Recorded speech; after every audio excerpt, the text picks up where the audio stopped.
feast of Saint Francis de Sales. He was born in the year 1565 in France, a place known as Sales.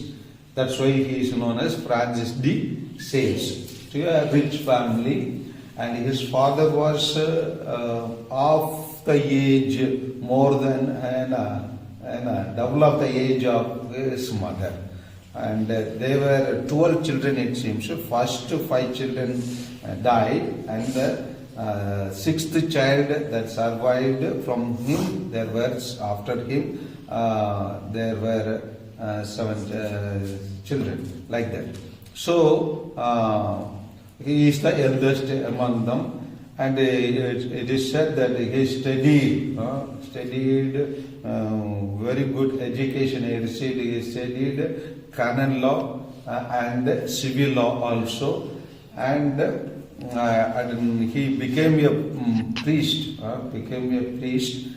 And after becoming priest, it was during the time of immediately after the in France the Reformation, the Protestant Reformation was carried out by John Calvin, and therefore he had to rebuild the church, and therefore he was made Bishop of Geneva, and he was working among the Catholics who had turned out to be Protestant people. It is said hardly 100 people were there in Geneva when he started to do the work, but by when he come almost when he was working out, it was said that later only about 100 reformers were there. Rest of the people he was able to bring back to the real faith. And he is a lover of reading and writing. And he calls, just like we have Mother Teresa, who has the 4th vows. We all take 3 vows, and Mother Teresa congregation takes the 4th vows. What is that? To help the poorest of the poor. Even the Jesuits have the 4th vow, that is known as obedience to the Pope. Obedience to the Pope. But he is not trying to have 4th vows, but he is little different, telling that we should have one more sacrament, that is the 8th sacrament, that is reading. And it is really true. Many of the fathers and sisters, especially in our areas, are very poor readers. We all read regularly some books. Maybe textbook we might read, the lessons we want to teach, but this habit God has given me. I read a lot of books, and he's right, because without reading, we do not do much reading. It is very difficult for us to know the past and how to go move to the future. Reading books helps us.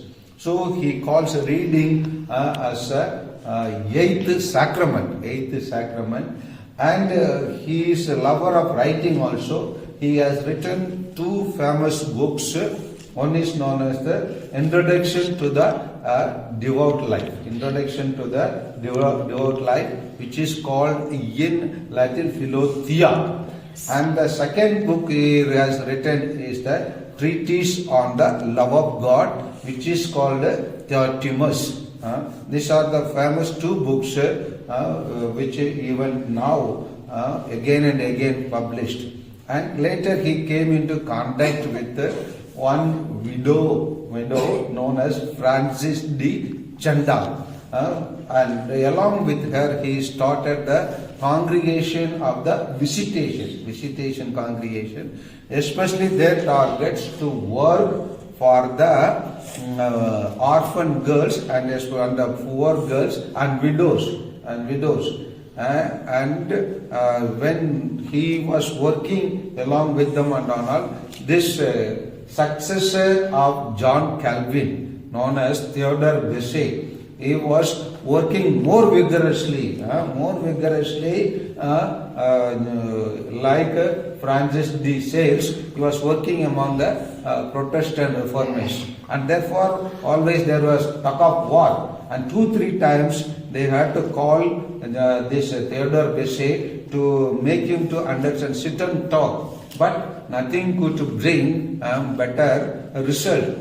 But the thing is that from him no conversion took place, but from others a lot of conversion took place, and therefore it is said, just like your Saint Charles Borromeo, how he worked in Milan, he worked in the same way in Geneva and other places.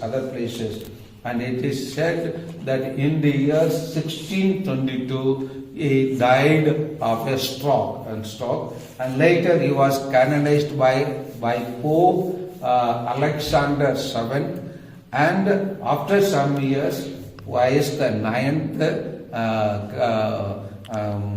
made him the doctor of the church. Doctor of the church means he became MBBS doctor.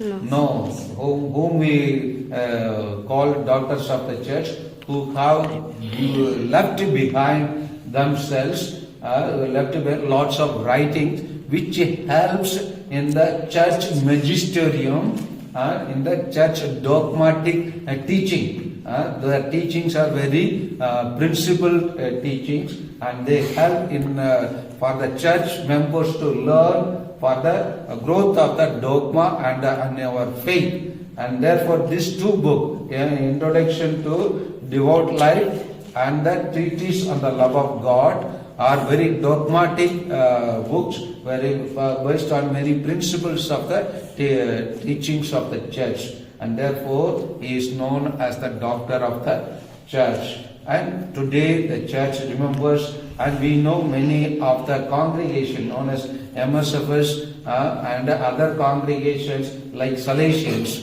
are working along with us. It is Peter Vermeer who started the congregation of the MSFS fathers, and the Salesian congregation was started by whom?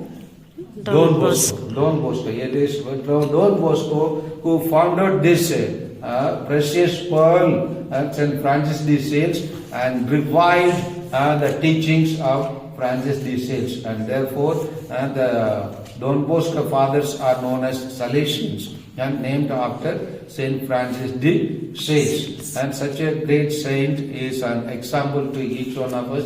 Let us learn from him, especially the art or the habit of reading and writing. Which many of our fathers and sisters in our areas do not do it. I really feel pity and pains me when fathers, and sometimes in our bishops we get lot of magazines and newspapers.